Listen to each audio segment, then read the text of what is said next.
Hello అండి, అందరికీ నమస్కారం. ఈరోజు కథ పాశం. రచయిత కె వాసవదత్త రమణ గారు.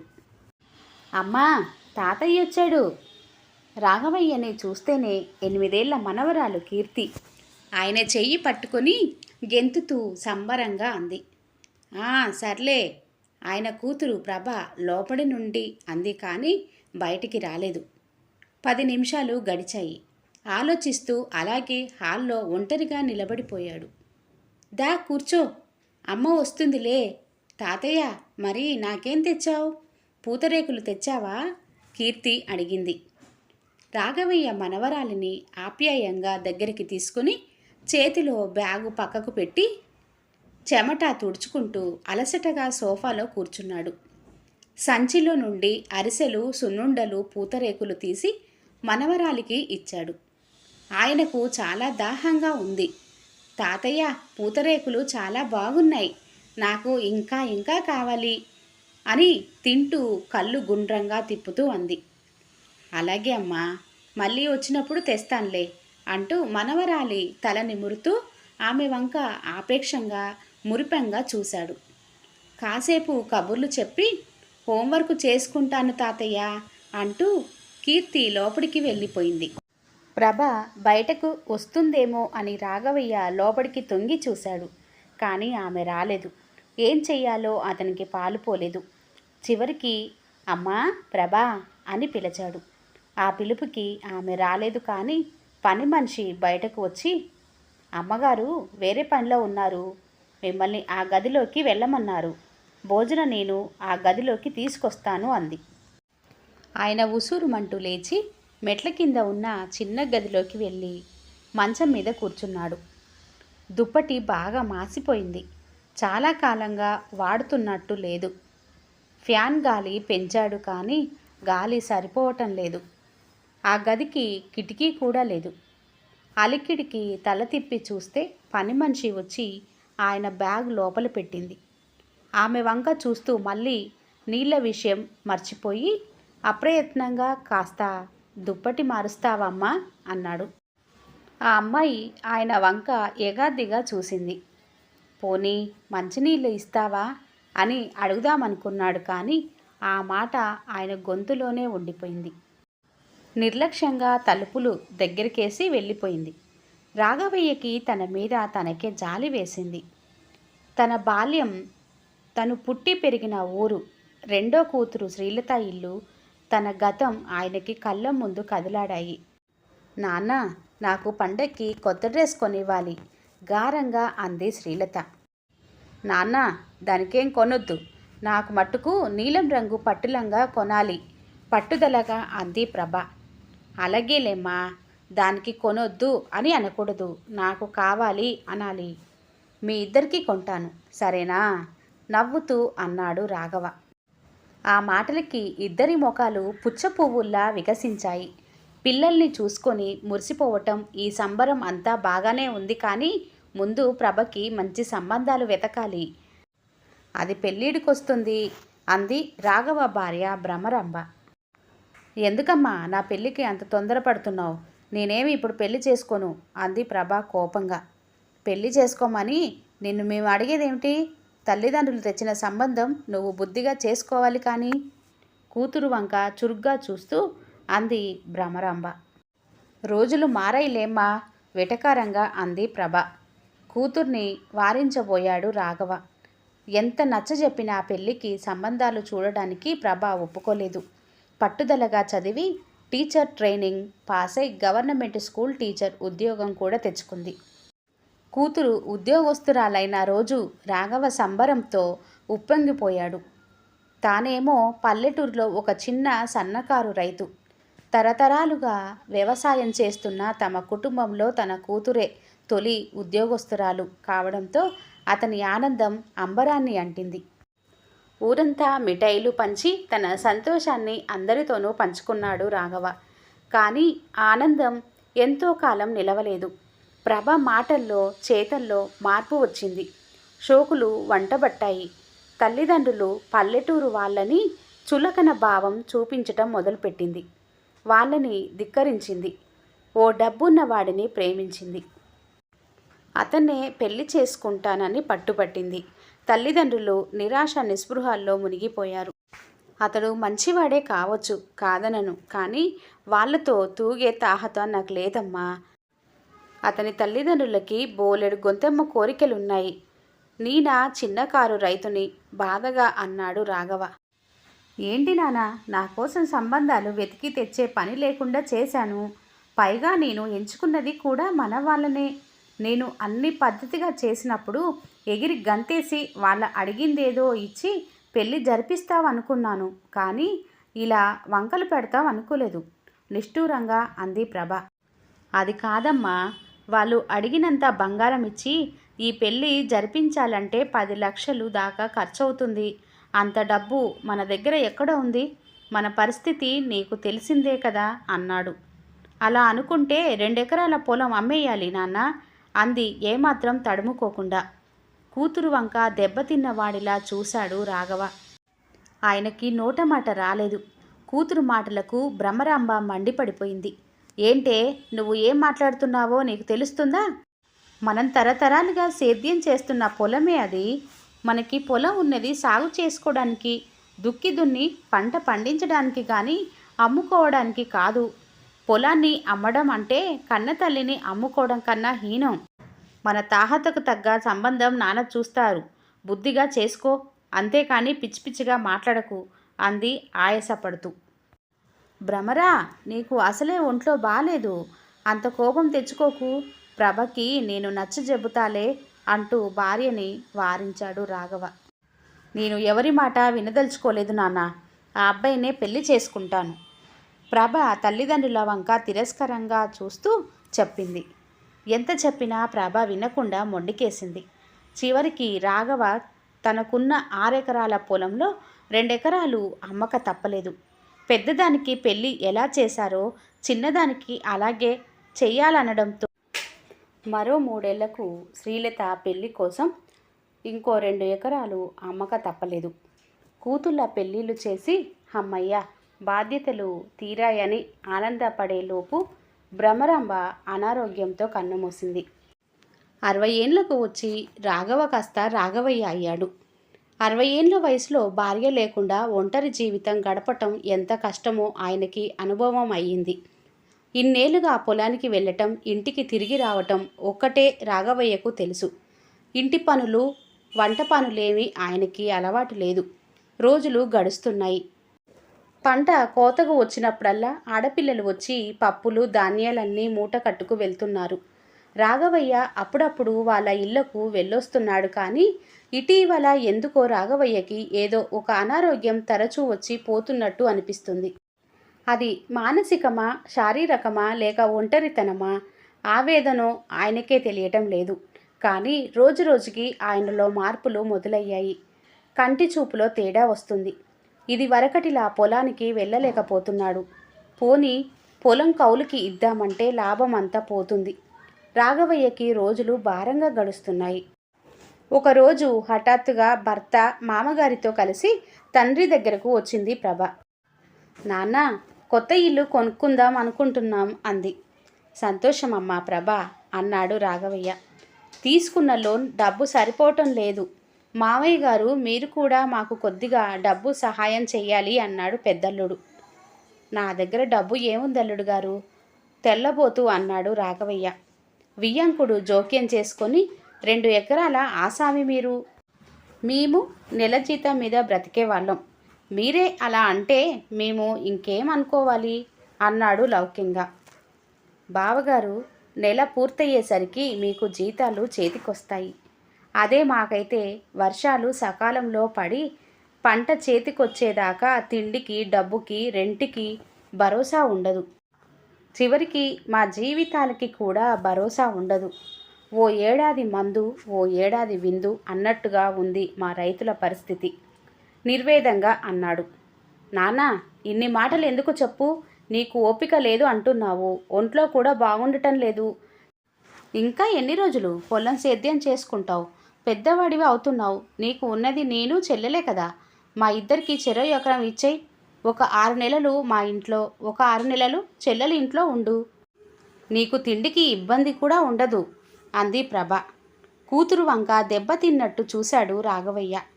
నానా, మమ్మల్ని కష్టపడి పెంచావు, చక్కగా చదివించావు, బ్రహ్మాండంగా పెళ్ళిళ్ళు చేసి పంపావు. అమ్మ ఎలాగూ లేదు, ఇక మాకు ఉన్న పెద్ద దిక్కు నువ్వు ఒక్కడివే. నీకేం లోటు లేకుండా నేను చూసుకుంటాను నాన్నా, మా ఇంటికి వచ్చి ఉండు అని అనాల్సిన కూతురు 1 ఎకరం పొలం తన పేర రాసిస్తే 6 నెలలు పోషిస్తాను అని బేరసారాలు ఆడటం చూసి ఆయన గుండె తల్లడిల్లిపోయింది. పంటి బిగువన బాధ అణిసిపెట్టుకొని ఏమీ మాట్లాడకుండా లోపలికి నడిచాడు. ఆ రాత్రంతా ఆయనకి నిద్ర లేదు. ఆయనకి భార్య జ్ఞాపకం వచ్చింది. ఓ రాత్రి వేళ అతను చేతుల్లో కన్ను మూసిన ఆ దృశ్యం రాఘవయ్య కళ్ళ ముందు కదలాడింది. ఆ జ్ఞాపకాలన్నీ ఆయన కళ్ళ ముందు నిలిచాయి. మగపిల్లల్ని కనలేదని భ్రమరాంబ అప్పుడప్పుడు బాధపడేది. 2 ఆడపిల్లలే అయ్యారు, ఒక్క మగపిల్లాడు ఉంటే బాగుండేది అని తరచుగా అంటూ ఉండేది. ఆడపిల్లలైతే ఏంటి, మగపిల్లలైతే ఏంటి, అందరూ ఒకటేనే అనేవాడు తను. భ్రమరాంబ ఇంక కొద్ది రోజుల్లోనే చనిపోతానని తెలిసిపోయినప్పుడు, ఏమండి, మిమ్మల్ని ఒకడిని చేసి వదిలేసి వెళ్ళిపోతున్నాను అంటూ ఏడుస్తూనే ఉంది. ఆ రాత్రే అలా శాశ్వత నిద్రలోకి జారిపోయింది భ్రమరాంబ. తెల్లవార్లు ఆలోచిస్తూనే ఉన్నాడు రాఘవయ్య. ఆయన కంటి నిండా కన్నీటి దారలే. లేచేటప్పటికి 2వ కూతురు, అల్లుడు, పిల్లలు దిగారు. ప్రభా, శ్రీలత లోపల బయట చాలాసేపు మంతనాలు చేసుకున్నారు. సాయంత్రానికి ఊర్లో బంధువుల్ని, కరణంగారిని ఇంటికి రప్పించారు. తన ప్రమేయం లేకుండా జరుగుతున్న పనులను నిర్వికారంగా చూస్తూ ఉండిపోయాడు రాఘవయ్య. ప్రొద్దున వరకు కొంచెం కోపం, ఉక్రోషం, బాధ లాంటివి ఆయనకు కలిగాయి. సాయంత్రానికి మట్టుకు తను ఎందుకు ఇలాంటి ఆడపిల్లల్ని కన్నానా, కళ్ళ ముందు ఆస్తి కోసం జరుగుతున్న నాటకం చూస్తూ తను ఎందుకు ఇంకా బ్రతికి ఉన్నానా అన్న ఆలోచన ఆయన్ని దుఃఖసాగరంలో ముంచింది. బాధపడకు రాఘవయ్య, పెద్దవాళ్ళు అయ్యాక మనకున్న తోడు మనల్ని వదిలి వెళ్ళిపోతే ఇక మనం పిల్లలు చెప్పినట్టు చేసుకుంటూ వెళ్ళటం తప్ప వేరే మార్గం లేదు అంటూ కరణంగారు ఓదార్పుగా అన్నారు. ఆఖరిగా 2 ఆడపిల్లలు చెరో ఎకరం తండ్రి చేత బలవంతంగా రాయించుకొని 6 నెలలు ఆయన్ని ఒక్కొక్కరు ఇంట్లో ఉండేటట్లు ఊరి పెద్దల ముందు మాట ఇచ్చి చెరవదారిన వెళ్ళిపోయారు. రాత్రి గడిచేటప్పటికి నిర్వేదంగా తన గదిలోనే ముడుచుకొని పడుకున్నాడు రాఘవయ్య. తెల్లారి లేచేటప్పటికి రాఘవయ్యకి ఏం చెయ్యాలో తెలియలేదు. పొలానికి వెళ్ళాలనిపించలేదు. అది తనది కాదు. తనని వెళ్ళి చూడమని చెప్పలేదు. వాళ్ళు కౌలుకి ఇస్తారో అమ్ముకుంటారో తండ్రికైనా తనకే తెలీదు. ఊళ్ళో వాళ్ళు అడిగితే ఏం చెప్పాలో అంతకన్నా తెలీదు. కనీసం తలనీడ కోసం ఇప్పటికీ ఇల్లు ఉంచారు. రేపు అది కూడా లేకుండా చేస్తారేమో. ముఖం మీద గుడ్డ కప్పుకొని అలాగే మంచం మీద వాలిపోయాడు. మధ్యాహ్నం పక్కింటి రంగమ్మ తట్టి లేపి అన్నం కూర పళ్ళెంలో పెట్టి అందించింది. 4 రోజులు గడిచాయి. ఏ కూతురు వెళ్ళిపోతూ మా ఇంటికి రా నాన్నా అని ఎవరు పిలవలేదు. ముందు పెద్ద కూతురింటిగా, చిన్న కూతురింటిగా, ఎవరింటికి వెళ్ళాలన్న మీమాంస వచ్చింది రాఘవయ్యకి. మరునాడు లేచి శ్రీలత ఊరు దగ్గర కాబట్టి ముందు అక్కడికే బయలుదేరాడు. ఆయన వాళ్ళ ఇంటికి చేరేటప్పటికి మధ్యాహ్నం 12 దాటింది. రాఘవయ్య మాసిపోయిన పంచె, పెరిగిన గడ్డం చూసి శ్రీలత మొహం చిట్లించుకుంది. ఏంటి నాన్నా, ఏంటి వేషం, కాస్త శుభ్రంగా తయారై రావచ్చు కదా చిరాకుగా అంది. ఆయనేం మాట్లాడలేదు. దాహంతో గొంతు పిడుచుకట్టుకుపోయింది. మీ అల్లుడు ఆఫీస్కి వెళ్ళిపోయాడు కాబట్టి సరిపోయింది, లేకపోతే ఎంత నామర్ద. నసుకుతూనే గ్లాసుతో నీళ్లు, ప్లేట్లో అన్నం ఆయన ముందు పెట్టింది. మారు మాట్లాడకుండా గబగబా తినేశాడు. మళ్ళీ అన్నం మారు వేస్తుందేమో అని లోపల తొంగి చూశాడు. మధ్యాహ్నం టీవీ సీరియల్స్ చూస్తూ శ్రీలత అందులో నిమగ్నమైపోయింది. ఆయనకు ఇంకా ఆకలి వేస్తుంది. తన రాకని స్వాగతించని కూతుర్ని ఇంకా అన్నం పెట్టు అని అడగటానికి స్వాభిమానం అడ్డు వస్తుంది. మళ్ళీ ఆయనకే అనిపించింది. తను తినే అన్నం తన పొలంలో పండిన వరి బియ్యమే అని. ప్రతి ఏటా తానే 2 ఆడపిల్లలకు బియ్యం బస్తాలు పంపిస్తాను కదా అనుకొని మౌనంగా లేచి వంటింట్లో పళ్ళెం పెట్టి చేయి కడిగేసుకొని, శ్రీలత కొంచెం మజ్జిగ ఇస్తావా అన్నాడు. లేదు నాన్న, నువ్వు వస్తావని నాకు తెలియదు కదా, ఇంట్లో ఉన్న అన్నం అంతా నీకే సరిపెట్టేశాను, పెరుగు తోడుకు లేదు పెడసరంగా అంది. ఎండలో ప్రయాణం చేసి రావటం వల్ల అలసటగా ఉంది. ఎక్కడ పడుకోను శ్రీలత చిన్నగా అడిగాడు. ఏంటి నాన్న, తిన్న వెంటనే పడుకుంటావా?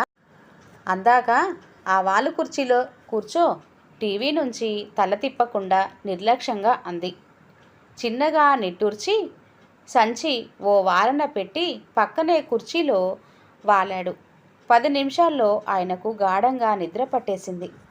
మనవలు స్కూల్ నుంచి వచ్చి తాతయ్య తాతయ్య అని లేపుతుంటే మెలకువ వచ్చింది రాఘవయ్యకి. తాను తెచ్చిన మిఠాయిలు మనవలకి తినిపించి వాళ్ళతో కాసేపు ఆడుకున్నాక భారంగా ఉన్న మనసుకి కాస్త తెరిపి వచ్చినట్టు అనిపించింది ఆయనకి. నా మనవల ఇల్లు, నా కూతురు ఇల్లు, తనకున్న ఆస్తిని ఇంటిని సమానంగా ఇద్దరికి పంచి ఇచ్చాడు. అలా మొహమాటం పడి తనలో తాను బాధపడితే ఎలా ఎలా రాజీపడాలి అనుకుంటూ తనకి తానే సర్ది చెప్పుకున్నాడు. సాయంత్రం ఆఫీస్ నుండి వచ్చిన అల్లుడు ఆయన్ని పలకరించకుండానే లోపలికి వెళ్ళిపోయాడు. రాఘవయ్య మనసు చివుక్కుమంది. ఒక్క క్షణం వెంటనే తన ఊరికి వెళ్ళిపోవాలనిపించింది. కానీ ఏముందక్కడ? భార్య లేదు, పొలం లేదు, ఇంత అన్నం ఉడికేసే దిక్కు లేదు. తిరిగి వెళ్ళి ఏం చెయ్యాలి? చావో బ్రతుకో ఇంకా తన పిల్లలతోనే రాజీపడి ఇక్కడే ఉండాలి అని లోపల మదన పడుతూనే నిర్ణయించుకున్నాడు. ఏంటి శ్రీలత, ముందు అనుకున్న ప్రకారం మీ నాన్న వెళ్ళాల్సింది మీ అక్క ప్రభ ఇంటికి కదా, మరి మన ఇంటికి ఎందుకు వచ్చాడు? 6 నెలలు ఇక్కడే మన ఇంట్లోనే ఉంటారా ఏమిటి? ఓ రాత్రి వేళ అల్లుడు మాటలు కోపంగా వినిపించాయి రాఘవయ్యకి. ఉలిక్కి పడి లేచాడు. మధ్యాహ్నం నాన్న రాగానే నేను ఆశ్చర్యపోయాను. వెంటనే అక్కకి ఫోన్ చేశాను. అదేమో ఫోన్లో నాన్నని మీ ఇంట్లోనే ఉండని, మావారు వాళ్ళు మాతో ఉంటారు కదా, మా ఇంట్లో ఆయన ఉంటే మాకు ఇబ్బంది అంటుంది. పైగా నేను ఉద్యోగానికి వెళ్ళాలి, కానీ నువ్వైతే ఇంట్లోనే ఉంటావు కదా అంటుందండి. అక్క అన్యాయంగా మాట్లాడుతుంది చూసారా? దానికేం లోటు చెప్పండి. ఇంటి నిండా పనివాళ్ళు, అత్తారేమో డబ్బు ఉన్నవాళ్ళు, కొత్త ఇల్లు కూడా కొంది. ఆయన దాని ఆశ తీరలేదు. కొత్త ఇల్లు వంక పెట్టి నాన్న ఆస్తి రాసి ఇచ్చే వరకు నిద్రపోలేదు. పోన్లే, దానివల్ల మనకి ఆస్తి ముందే చేతికి వచ్చింది కదా అని మెత్తగా మాట్లాడుతుంటే నన్నే గోలు తిప్పుతుంది శ్రీలత ఉక్రోషంగా చెబుతుంది. అదేమి కుదరదు, మీ నాన్నకి నేను చెబుతానులే అంటున్నాడు అల్లుడు. ఏమిటి వీళ్ళు ఇలా వక్రంగా మాట్లాడుతున్నారు? ఇప్పుడు ఏం చెయ్యాలి? తను ఉండాలా వెళ్ళాలా? ఆయనకి అలా అవమానంగా తోచింది. రాత్రంతా రాఘవయ్యకి నిద్రలేదు. లేచేటప్పటికి బాగా పొద్దుపోయింది. అక్క ఇంటికి వెళ్దామనుకుంటున్నాను శ్రీలత, కాఫీ తాగుతూ కూతురు కళ్ళల్లోకి చూస్తూ అన్నాడు రాఘవయ్య. అలాగే నాన్న, ఇప్పుడే 10:30కి బస్సు ఉంది, మళ్ళా సాయంత్రం 6 గంటల వరకు లేదు వెంటనే అంది శ్రీలత. తన ముఖంలో సంతోషపు రేఖ తలుక్కుమనటం రాఘవయ్య దృష్టిని దాటిపోలేదు. అన్నం తిని వెళ్ళు నాన్న అనలేని దౌర్భాగ్యపు కూతురుని కన్నాను, ఎందుకో విధవ జన్మ అనుకుంటూ బస్ స్టేషన్లో 2 ఇడ్లీలు తిని కడుపు నింపుకొని ప్రభా ఇంటికి బయలుదేరాడు. రాఘవయ్య గతం నుండి వర్తమానంలోకి వచ్చాడు. తీరా ప్రభా ఇంటికి వస్తే ఇది పరిస్థితి.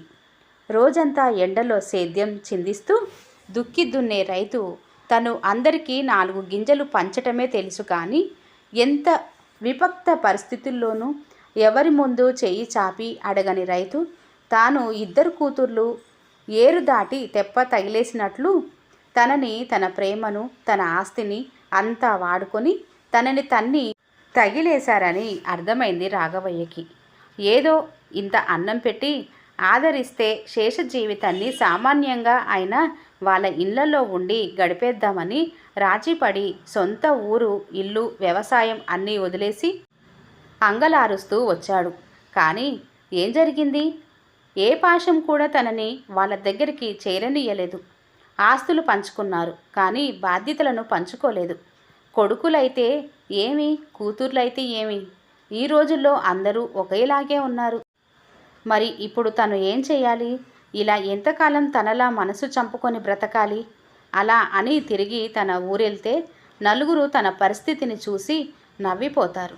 ఊరంతా రాఘవయ్య పిల్లలు ఇంత స్వార్థపరులా అని తన పిల్లల్ని కూడా అసహించుకుంటారు. ఏం చేయాలి? ఆయనకేం పాలు పోవటం లేదు, నిద్ర అంతకన్నా రావటం లేదు. రాఘవయ్య నిద్ర లేచేటప్పటికి ప్రభ, అల్లుడు, కీర్తి అందరూ ఆఫీసులకి, స్కూల్లోకి వెళ్ళిపోయారు. పని మనిషి కాఫీ ఇచ్చి అన్నం టేబుల్ మీద పెట్టాను, మధ్యాహ్నం తినండి అనేసి లోపలికి వెళ్ళిపోయింది. అలాగే చాలాసేపు కూర్చున్నాడు. స్నానం చేయాలనిపించలేదు, తినబుద్ధి కాలేదు. ఆయన అభిమానం గట్టిగా దెబ్బతింది. తనేమి యాచకుడు కాదు, ఎవరి మీద ఆధారపడే మనిషి అంతకన్నా కాదు. ఎప్పుడూ కష్టపడి బ్రతకటమే తెలుసు కానీ ఇలా ఒకళ్ళ మీద పడి ముద్ద కోసం అంగలార్చటం తెలియదు. మరి ఏమిటి జీవితం? కోపంతో, అవమానంతో ఉడికిపోతూ అదాటుగా లేచి బయటకు నడిచాడు. కానీ 4 రోజుల నుండి నిద్రాహారాలు సరిగ్గా లేకపోవడంతో ఎండ చురుకుమని ఒంటికి తగిలేసరికి ఆయనకు కళ్ళు తిరిగినట్లు అయ్యింది. నడుస్తూ ఒక వీధి దాటాడు, ఇంకో వీధి దాటాడు. కానీ కాసేపటికి నడిచేటప్పటికి ఇంకా ఒళ్ళు తెలియలేదు. రోడ్డు మీద అడ్డంగా పడిపోయాడు. కళ్ళు తెరిచేటప్పటికి ఆసుపత్రిలో ఉన్నాడు. చేతులకి, కాళ్ళకి దెబ్బలు బాగా తగిలాయి. తలంతా పెద్ద కట్టు కట్టి ఉంది. నాకేమైంది? పక్కన వాళ్ళను అడిగాడు. రోడ్డు మీద స్పృహ తప్పి ఒక రాయి తగిలి పడిపోయి ఉంటే హాస్పిటల్లో చేర్చారు అన్నాడు. ఎంతసేపు అయింది నన్ను ఇక్కడికి తీసుకొచ్చి? వారం దాటింది అన్నారు. నివ్వరపోయాడు రాఘవయ్య. ఏ ఊరు మీది? నీకోసం ఎవరు రాలేదే అడిగాడు. వాళ్ళు అంటే నేను ఏమైపోయానో కూడా ఎవరికీ పట్టలేదు. అంటే అక్క దగ్గర ఉన్నానని చెల్లి దగ్గర ఉన్నానని అక్క అనుకున్నారా ఏంటి? ఇప్పుడు నేను ఏం చెయ్యాలి? ఏం సమాధానం చెప్పకుండా అలాగే మంచానికి నిస్రానగా ఆనుకున్నాడు. డాక్టర్ వచ్చి మీ వాళ్ళు ఎక్కడ ఉన్నారో చెబితే తెలియపరుస్తాం అన్నాడు. తల అడ్డంగా ఊపాడు రాఘవయ్య. నీకు ఎవరు లేరా అడిగాడు. లేరు బలహీనంగా అన్నాడు. పేరు అడిగాడు. రాఘవయ్య అని పూర్తి పేరు చెప్పబుద్ధి కాలేదు. నోటికొచ్చినట్టు రాఘవ అన్నాడు. కాస్త స్వస్థత చిక్కాక కాలు స్వాధీనం రావటానికి రోజు కొద్దిగా అటు ఇటు నడవాలి అన్నాడు డాక్టర్. అలా 10 రోజులు పైగానే ఆసుపత్రిలో ఉండిపోయాడు. రాఘవయ్యకి తన ఊరికి, తన పిల్లల దగ్గరికి వెళ్ళబుద్ధి కాలేదు. తాను బ్రతికానో చచ్చానో కూడా అవసరం లేని వాళ్ళ పంచాన చేరటానికి ఆయన మనసు అంగీకరించలేదు. అందుకే వాళ్ళ ముఖం చూడకూడదని నిశ్చయించుకున్నాడు. కానీ ఏం చెయ్యాలి? తను ఇప్పుడు ఎక్కడికి వెళ్ళాలి? కాసేపు నడవాలి. ముందు ఆవరణలో చాలా చెట్లున్నాయి. రోజు ఆ వైపు నడవటం మొదలుపెట్టాడు. రోజు అక్కడికి ఒక వ్యాన్ వస్తుంది. దాని మీద భోజనం 5 రూపాయలు అనే బోర్డు ఉంటుంది. వ్యాన్ డ్రైవర్ రోజు వచ్చి అడిగిన వాళ్ళందరికీ భోజనం పెట్టి 1 గంటలో తిరిగి వెళ్ళిపోతాడు. ఓ రోజు ఆ వ్యాన్ డ్రైవర్ భోజనం డబ్బాలు దింపి కౌంటర్లో పెట్టి తిరిగి వెళ్తూ రాఘవయ్య వంక చూసి భోజనం కావాలా అన్నట్టు సైగ చేశాడు. రోజు నిన్ను చూస్తున్నాను, ఏ ఊరు మనది అన్నాడు. రాఘవయ్య మాట్లాడలేదు. నీతో ఎవరైనా ఉన్నారా? ఒక్కడివే కనబడుతున్నావు మళ్ళీ అతనే అడిగాడు. తల అడ్డంగా ఊపారు. ఎవరూ లేరా? సరే డిశ్చార్జ్ అయ్యాక నాతో రా అన్నాడు. రాఘవయ్యకి అతని వాలకం అనుమానం కలిగించింది. 1 అడుగు వెనక్కి వేశాడు. అతను నవ్వుతూ, భయపడకు, నా పేరు కృష్ణ. ఆసుపత్రిలో రోగుల కోసం, వాళ్ళ వెంట వచ్చే వాళ్ళ కోసం మా ఆశ్రమం నుంచి ఈ భోజనం తీసుకువస్తాను. మా ఊరతన్ని మా ఆశ్రమంలో వాచ్మెన్గా పెట్టాను. కానీ వారం రోజుల క్రితమే అతను ఊరు వెళ్ళాడు. ఇప్పుడేమో పనికి తిరిగి రాను అంటున్నాడు. రాఘవయ్య అతన్ని అనుమానించినందుకు సిగ్గుపడ్డాడు. తన కన్న పిల్లల ప్రవర్తన వల్ల అందరూ తన కళ్ళకు అలా వ్యతిరేక భావనతోనే కనిపిస్తున్నారని అనిపించింది ఆయనకు. నీకు ముందు వెనక ఎవరూ లేనట్టున్నారు. ఆసుపత్రి నుండి పంపేశాక ఎక్కడికి వెళ్తావు? నాతో ఆశ్రమానికి వస్తే అక్కడే ఉందువు కానీ. రోజు 2 పూటల భోజనం పెడతారు. ఉండటానికి వసతి ఉంది. గేటు దగ్గర కాపలాగా ఉండటమే నీ పని. ఇష్టమైతే చెప్పు, నేను రేపు ఈ సమయానికే కరెక్ట్గా వస్తాను. చెప్పదలుచుకున్నది చెప్పి డబ్బాలు వ్యాన్లో వేసుకొని కృష్ణ వెళ్ళిపోయాడు. మర్నాడు రాఘవయ్య కృష్ణతో కలిసి కొత్త జీవితం ప్రారంభించడానికి నిర్ణయించుకున్నాడు. ఆశ్రమంలో జీవితం బాగానే ఉంది. ఊరికి చాలా దూరంలో ఉంది. ఆవరణలో వంటశాల, వృద్ధుల ఆశ్రమం ఉన్న పెద్దగా పనేమీ లేదు. గేటు దగ్గర కూర్చోవటం తప్ప. ఆయనకు జీవితం ప్రశాంతంగా గడుస్తుంది. ఎప్పుడైనా భార్య, మనవళ్ళు గుర్తుకు వస్తారు. ముఖ్యంగా మనవరాలు కీర్తి ఎక్కువగా మదిలో మెదులుతుంది. ఇంకా తన ఇల్లు జ్ఞాపకం వస్తుంది. కన్న పిల్లల్ని మట్టుకు ఆయన మదిలో నుంచి పూర్తిగా తుడిచేశాడు. సమయానికి భోజనం, పడుకోవడానికి ఆశ్రమ జీవితం క్రమశిక్షణగా నడుస్తుంది. ఏండ్లు గడిచాయి. రాఘవయ్య బాగా వృద్ధుడు అయిపోయాడు. అతని వృద్ధాశ్రమంలో నుంచి పెన్షన్ ఇస్తున్నారు. తాను ఎన్నాళ్ళు ఉంటాడో తెలియదు. రాఘవయ్యకి ఆశ్రమం రుణం తీర్చుకోవాలని ఉంది. నేల తల్లి తనకు అన్నీ ఇచ్చింది. బదులుగా ఎవరికి తాను భారమై రుణపడి ఉండకూడదు. తన ఇంటికి ఆశ్రమానికి ఇస్తే బాగుంటుందనిపిస్తుంది. రాఘవయ్యకి 600 గజాలలో పెద్ద ఇల్లు, వెనక తోట. ఇల్లు చూడముచ్చటగా ఉంటుంది. ఇంతకు ఇల్లు ఉందో లేదో కూడా తెలియదు. కానీ కరణం గారు తన సంతకం లేకుండా బదిలీకి ఒప్పుకోరు అన్న నమ్మకం ఉంది. కానీ ఆస్తి బదిలీ విషయం తెలిస్తే పిల్లలు వచ్చి మళ్ళీ నాన్న యాగి చేసిపోతారేమో. ఈ మనశ్శాంతి కూడా ఉండదు. పైగా ఇప్పుడు తన పేరు వేరు, తన గుర్తింపు వేరు. ఏమిటా అడావుడి? రాఘవయ్య అన్నాడు. కాలేజ్ పిల్లలు ఆశ్రమంలో వాళ్లకు పండ్లు, స్వీట్స్ పంచడానికి వచ్చారు. ప్రతి గదికి వెళ్ళి ఇస్తున్నారు. పక్క గదిలో ఉండే రమణయ్య అన్నాడు. బిలబిలామంటూ పిల్లలు వచ్చి పండ్లు, స్వీట్స్ ఇచ్చారు. అందరూ వెళ్ళిపోతుంటే అందులో ఉన్న ఒక అమ్మాయి వచ్చి చటుక్కున రాఘవయ్య చెయ్యి పట్టుకొని, తాతయ్య, నేను కీర్తిని అంది. ఆయనకు గుండె ఒక్కసారి గట్టిగా కొట్టుకుంది. కళ్ళలోంచి నీళ్లు ఉబికాయి. మరో క్షణం తనని తాను సముదాయించుకుంటూ, నన్ను ఎవరనుకుంటున్నావో ఏమో, పొరపాటు పడ్డావమ్మా అన్నాడు కంపిస్తున్న గొంతుతో. కాదు, నువ్వే మా తాతవి, నాకు తెలుసు, ఆ అమ్మాయి రుద్ధకంఠంతో అంది.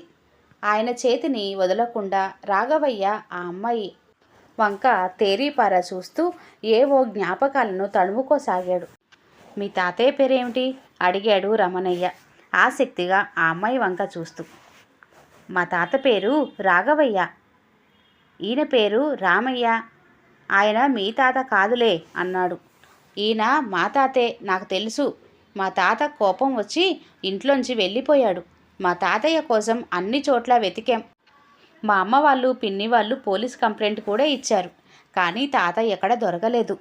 మళ్ళీ ఇన్నాళ్ళకి ఇలా చూస్తాననుకోలేదు. నేను మళ్ళీ రేపు మా అమ్మ నాన్నని తీసుకొని వస్తాను. అప్పుడు నిజం మీకే తెలుస్తుంది.